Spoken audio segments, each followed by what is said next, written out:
Capítulo 5. El purgatorio. 1. El Evangelio no hace mención alguna del purgatorio, que no fue admitido por la Iglesia hasta el año 593. Es seguramente un dogma más racional y más conforme con la justicia de Dios que el infierno, puesto que establece penas menos rigurosas y redimibles, por faltas de una mediana gravedad. El principio del purgatorio está basado en la equidad, porque comparando con la justicia humana, es la reclusión temporal comparada con la condena para toda la vida. ¿Qué se pensaría de un país que no tuviese más castigo que la pena de muerte para los crímenes y los delitos menos graves? Sin el purgatorio, no hay para las almas más que dos alternativas extremas, la felicidad absoluta o los suplicios eternos. En esta hipótesis, ¿qué es de las almas culpables solamente de faltas ligeras? ¿O bien gozan de la felicidad de los elegidos sin ser perfectas? ¿O sufren el castigo de los mayores criminales sin haber hecho mucho mal, lo que no es ni justo ni racional? 2. Pero la noción del purgatorio debía necesariamente ser incompleta. Y como solo se conocía la pena del fuego, se hizo de él un diminutivo del infierno. En aquel las almas arden también, pero en un fuego menos denso. Siendo el progreso incompatible con el dogma de la eternidad de las penas, las almas no salen de allí en méritos de su adelanto, pero sí en virtud de las oraciones que se dicen o se mandan decir con tal intención. Si el pensamiento primero fue bueno, no sucede lo mismo con sus consecuencias por los abusos a que han dado lugar. Por medio de las oraciones pagadas, el purgatorio es una mina más productiva que el infierno. 1. Nota del numeral 2. 1. El purgatorio dio entrada al comercio escandaloso de las indulgencias, con cuya ayuda se vendía la entrada en el cielo. Este abuso fue la primera causa de la Reforma. Por eso Lutero rechazó el purgatorio. Fin de la nota. 3. El lugar del purgatorio nunca se ha determinado, ni la naturaleza de las penas que allí se sufren se ha definido claramente. Estaba reservado a la nueva revelación llenar este vacío, explicándonos las causas de las miserias de la vida terrestre, cuya justicia podía demostrársenos únicamente con la pluralidad de existencias. Estas miserias son necesariamente consecuencia de las imperfecciones del alma, pues si el alma fuese perfecta, no cometería faltas y no tendría que sufrir sus consecuencias. El hombre que fuese sobrio y moderado en todo, por ejemplo, no sufriría las enfermedades originadas por los excesos. Lo más general es que sea desgraciado aquí en la tierra por su propia culpa. Pero si es imperfecto, es porque lo era antes de venir a la tierra. Expía en ella, no solo sus actuales faltas, sino también las faltas anteriores que no reparó. Sufre en una vida de pruebas lo que hizo sufrir a otros en otra existencia. Las vicisitudes que experimenta son a la vez un castigo temporal y una advertencia de las imperfecciones que debe abandonar, para evitar los males futuros y progresar hacia el bien. Son para el alma las lecciones de la experiencia, lecciones rudas a veces, pero más provechosas para el porvenir, pues dejan una profunda impresión.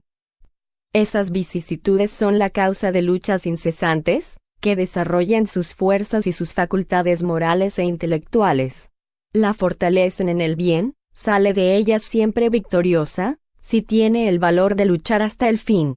El premio de la victoria está en la vida espiritual, en donde entra radiante y triunfante, como el soldado después de la pelea recibe la palma de la victoria. 4. Cada existencia es para el alma una nueva ocasión de dar un paso adelante. De su voluntad depende que este paso sea lo más grande posible, el subir muchos peldaños o quedarse estacionada. En este último caso, sufrió sin provecho, y como siempre, tarde o temprano tiene que pagar su deuda y principiar de nuevo otra existencia en condiciones todavía más penosas, porque a una mancha no lavada, añade otra. Por esta razón, en las encarnaciones sucesivas el alma se despoja, poco a poco, de sus imperfecciones.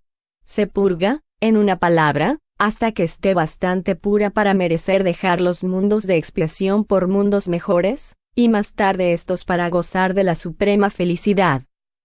El purgatorio no es, pues, una idea vaga e incierta. Es una realidad material que vemos, que tocamos y que sufrimos. Está en los mundos de expiación, y la tierra es uno de esos mundos. Los hombres expían en él su pasado y su presente en provecho de su porvenir.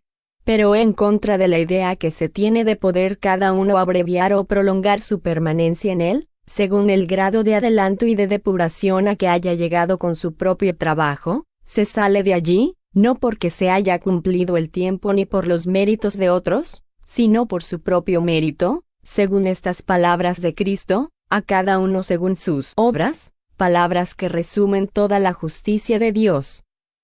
5. Aquel, pues, que sufre en esta vida, debe convencerse de que es porque no se purificó suficientemente en su precedente existencia, y que, si no lo hace en esta, sufrirá todavía en la siguiente. Esto es, a la vez, equitativo y lógico. Siendo el padecimiento inherente a la imperfección, se sufre tanto tiempo cuando es uno imperfecto, como se sufre por una enfermedad mientras no se esté curado de ella. Así es que mientras un hombre sea orgulloso, sufrirá las consecuencias de su orgullo, mientras sea egoísta, sufrirá por su egoísmo. 6. El espíritu culpable sufre primero en la vida espiritual en proporción a sus imperfecciones. Después se le da la vida corporal como un medio de reparación.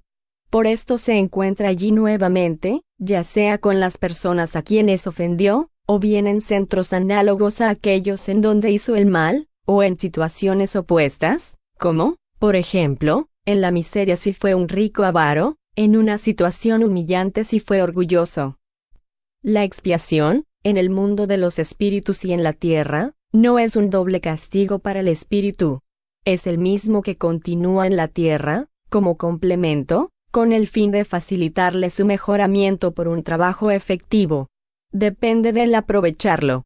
¿Acaso no es preferible para él volver a vivir en la tierra con la posibilidad de ganar el cielo, a ser condenado sin remisión, dejándola?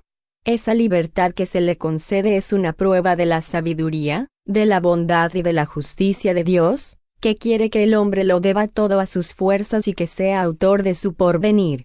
Si es desgraciado, y si lo es más o menos tiempo, solo a él mismo puede culpar. El camino del progreso está siempre expedito para él. 7. Si se considera cuán grande es el padecimiento de ciertos espíritus culpables en el mundo invisible, cuán terrible es la situación de algunos, qué ansiedades los devoran, y cuán penosa es esa situación por la imposibilidad en que están de ver el fin de ella, se podría decir que es para ellos el infierno, si esta palabra no implicase la idea de un castigo eterno y material. Gracias a la revelación de los espíritus y a los ejemplos que nos ofrecen, sabemos que la duración de la expiación está regulada sobre el mejoramiento del culpable. 8. El espiritismo no viene, pues, a negar la penalidad futura. Al contrario, viene a patentizarla. Lo que destruye es el infierno localizado con sus hornos y sus penas irremisibles. No niega el purgatorio, puesto que prueba que estamos en él, lo define y lo precisa, explicando la causa de las miserias terrestres, y con esto hace que los que lo negaban crean en él. ¿Rechaza, acaso, las preces por los difuntos? Muy al contrario, puesto que los espíritus que sufren las solicitan y hacen de ellas un deber de caridad, demostrando su eficacia para atraerlos al bien y por este medio abreviar sus tormentos.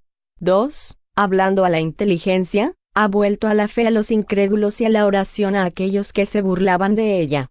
Pero dice que la eficacia de las oraciones está en el pensamiento y no en las palabras, que las mejores son las del corazón y no las de los labios, aquellas que uno mismo dice, y no aquellas que se mandan decir por dinero. ¿Quién se atrevería a vituperarlo por eso? Nota del numeral 2. 2. Véase el Evangelio según el Espiritismo, capítulo 22. Acción de la oración. Fin de la nota. 9. Que el castigo se verifique en la vida espiritual o en la tierra y sea cual fuere su duración, tiene siempre un término más o menos lejano o próximo.